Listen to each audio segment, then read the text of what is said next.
Hi everyone, it's Tuesday. It's going to be a warm one today. It's going to be about 29 degrees. Yesterday was a pretty bizarre day for me. I got notification that I was going to get the second of the deliveries from Kmart. They'd split it up into two different delivery days from two different locations. And yesterday, once I got that notification, I decided to leave my front gate open, so there'll be no ambiguity about getting into my place. It'd be quite clear that the gate was open and easily accessible, so I didn't want to have any of this BS with them sending through to the post office. So that worked out okay, as it turned out, because at about 2 o'clock in the afternoon they showed up and they delivered the sound system, which was the sound bar and the woofer.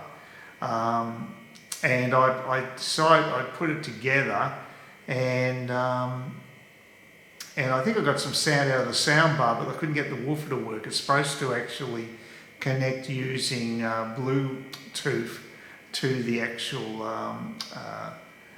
to the other unit, to the sound bar. They're supposed to link together. And it didn't do it. As a matter of fact, the button the power button broke, and now there's an indentation in it, and it's basically stuffed by the looks of things. But that isn't the worst of it.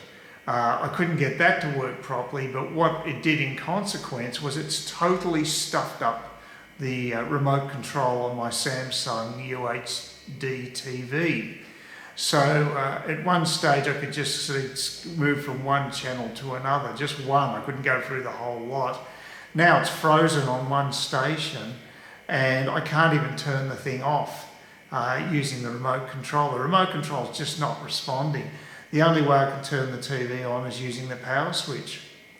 So I've got to unplug it basically, unplug it to turn it off and plug it in to turn it on. So it's been a total disaster. Sure, they delivered it to my door, but I wish they hadn't now, because it's an absolute piece of junk from what I can see. And it just teaches you, I guess, if you're going to go shop at a place like Kmart, you've got to be very careful of anything electronic, because it could be cheap and nasty crap from you know where. And I think that's the case here. So that's very disappointing. More disappointing still with the AFL Grand Final coming up next Saturday. This is just diabolical timing. I might have to go to a pub to watch if I can't get this issue sorted, because I don't know what the problem is. I switched it on and off several times, but the remote control, changed the batteries on the remote control, and exactly the same thing happened. It's not that. For some reason, the bloody all I can figure is the Bluetooth is totally stuffed up the remote control, which for my TV. This is weird. I never would have contemplated that to occur. So that's a real pain in the neck. I also discovered through that delivery that basically previously I had got those 6 ceramic bowls had been delivered, and it appears as if 4 of them are broken, not just 2. So I thought there was only 4 of them in total. I'd actually ordered 6, but I thought maybe they'd broken it up into 2 different deliveries. But no, I think they all came in with that one delivery, and some knucklehead had put basically all the 4 of those ceramic pots together. So of course, if they're not packed separately, there's a much greater chance that they're going to shatter, and shatter they did. So basically, only 2 out of 4 of those pots have actually been intact. So this has been an utter disaster regarding purchasing from Kmart. So I've had a good run up until now, and it's fallen in a heap. So that was one weird thing that happened yesterday. The other weird thing was I actually rang up a handyman that I'd been put onto by Darcy Smith, who was the agent who sold my flat. Darcy popped round just about a week ago and just to check out my place, and he's a nice guy. So he recommended this Japanese guy to do maintenance. So I sent him an SMS, and he replied immediately and said, he seemed like he was pretty keen to come around and check out my place. I was surprised at that, because Lynn had actually contacted him, and apparently he had at least a month work on his slate, so I didn't really expect much. But we exchanged a few SMSs, and it turned out that he could actually pop round at around 5:30 on Monday night to actually have a look at what needs to be done. So he did. He turned up slightly early, actually, about quarter of an hour early, and I showed him a few jobs that needed to be done, and he made notes, and he did say yes, he's booked out with work at the moment, but he can do small. He did at the end of the tour of my place. He did say he could do a couple of small jobs now if I wanted them done. So I've had these fly wire doors that have been driving me crazy. The one in the front and the one in the side. They stick. They don't shut properly, and they're in bad shape. And he started working on the one in the front of the house immediately, but it just kept going on and on. This is like 5:30. Normally I'd be having my dinner then around that time.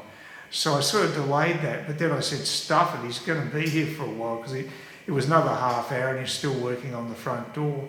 And he told me he charges about $50 per hour, so I was thinking, this is going to be more expensive than I was hoping, because he's taken quite some time to get this done. But as it turned out, it just went on and on and on. We wanted to put an old part in there, the actual locking mechanism into the flywire door, but it wouldn't work. So he had to go out at about 7 o'clock at night. So he'd been here, I don't know, working on that for over an hour already, and to go and pick up a new part. So he came back around 20 past 7. I thought he's never going to leave. I thought I'd better make a bed up for him. This is very strange, because I thought he was just coming around for a quote. To give me a quote. So he did get the job finished about half hour later. Then he went on to the second door, and I said, oh no, like I say, this guy's going to be here all night.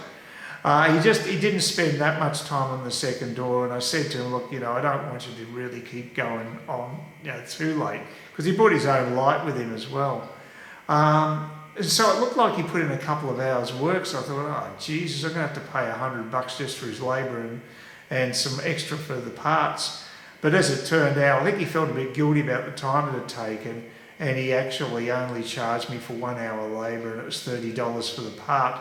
And the front flywire door now works perfectly well. It's just an unorthodox way he did it. I've never seen a tradie work that late.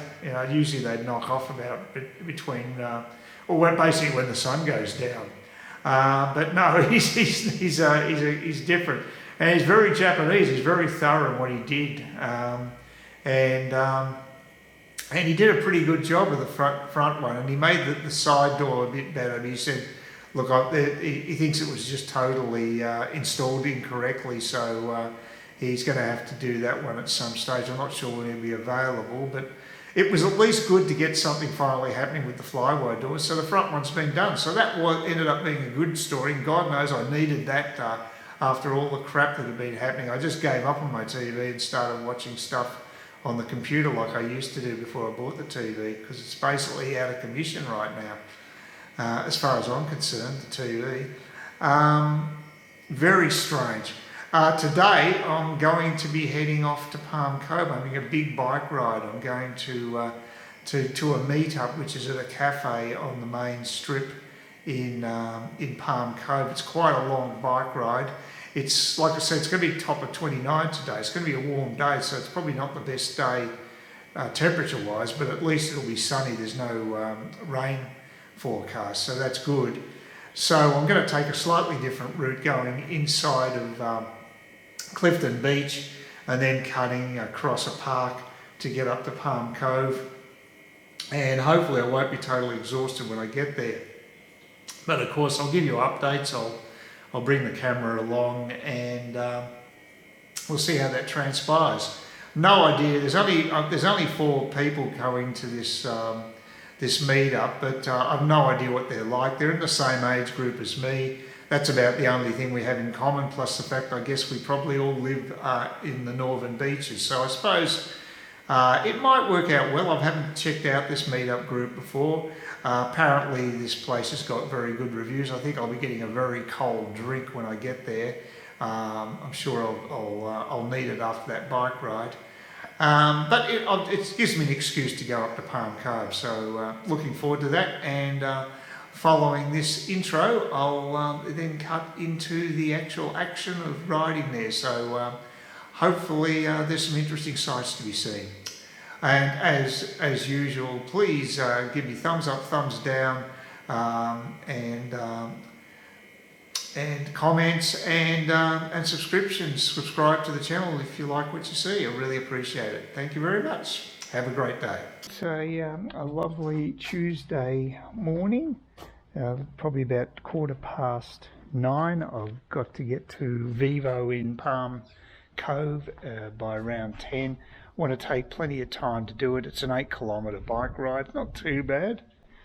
I'm going to cut in Clifton Road and go inside the suburb from then on, so I won't be doing exactly the same route, and I'll give you an idea what's going on there. All my plants seem to be doing okay, which is good. Just discovered that the door, the flywire door may be in better nick, but it doesn't lock. I don't know what he's done to the mechanism. I'll have to get him round to check that out. I mean, it's not a biggie. I mean, the main door is the main lock I need to worry about. But yeah, I can't lock the bloody thing now, so I'm not having much luck. But he does say he can do something about putting a lock on that gate there, so that'd be great. Anyway, look, we'll see what transpires when I next see him. Hopefully it's just an adjustment. The locking mechanism works, it's just the key doesn't turn in the right arc to actually lock it when you pull it out. So I'm sure that's just an adjustment problem.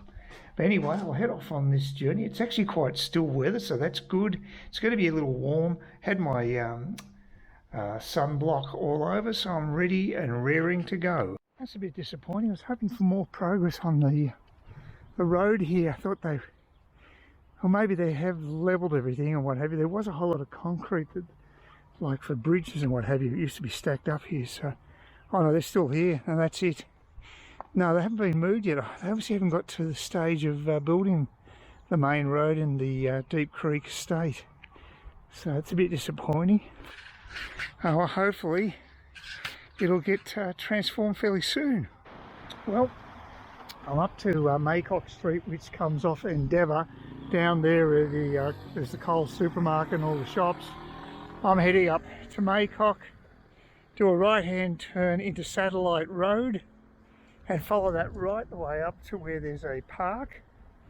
And I'll cross the park, which should be quite nice. I'll take a shot or two of there. And then we're in Palm Beach, and shouldn't take much longer once I'm there. Just see what the time is. Oh, it's 9:40, only 20 minutes, so I better get a move on. Here's the entrance to the park. Very nice looking. Took the wrong turn, but if I keep veering to the left I should be fine, then get to the main roads in Palm Cove. So I better get moving. As I say, time is I got about a quarter of an hour or so to get there, so it should be okay, but we'll just see. I've got a nice bridge here. I might just walk this. Could ride across it, but don't have I'm not that confident with my riding ability. So we'll see how we go. Hope I'm going the right way here.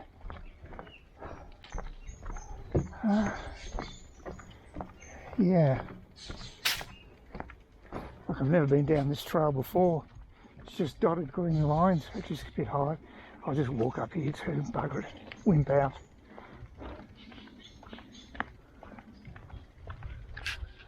Till I get a bit higher up.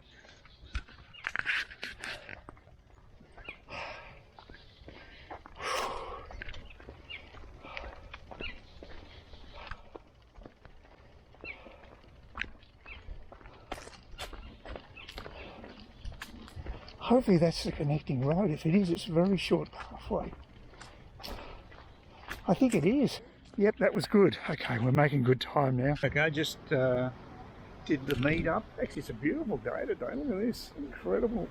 Actually, oh, my bike is still here. That's good to see. So I was only there for about 3/4 of an hour. That's actually where one of the people actually in the meetup lives, is James. It says Vivo. They're just there. And I had a smoothie, which was quite nice. sort of banana-ish type smoothie, very attractive, very nice to the palate, nice and cold too. So after the bike ride here, I found my way here, which is amazing. But you get a lot of traffic down this road. But this is one thing we don't have at Kawara Beach, is anything like this where you can just sit by and look out at the sea. So that's quite good. But as I say, there's a bit of traffic. This is weekdays, it's a Tuesday. So anyway, hopefully I'll find my way back. I've got to do a bit of shopping down Clifton Beach. And yeah, like I say, one of the people at the meetup actually literally lives in that block of flats next door to the place, so it's convenient for them. Anyway, I'll hit the road again. Oh, well, I've stuffed up my directions. I'm taking a road down here. There's a lot of construction happening down this way. There's gates there just blocking the rest of the way. I thought this was the road I came down when I got here, but I must have taken the wrong turn. So hopefully I can work out where I am and get back on the main road. So I can't see the signs, of course, with my eyesight. So yeah, but yeah, nice area here. Just hope I can find my way back to the Clifton Beach shops. Oh, well, I'm at Clifton Beach Shopping Centre. Had a fairly good shop at Coles. Got a few things on discount, which I wanted, some diced beef. I still haven't got the generic coconut milk, so I had to pay about 65 cents extra for the brand one, no big deal. The sunrise smoothie was quite nice, $10, but it was very tasty and cool and refreshing. Yeah, I mean, I like Palm Cove, seemed very good too.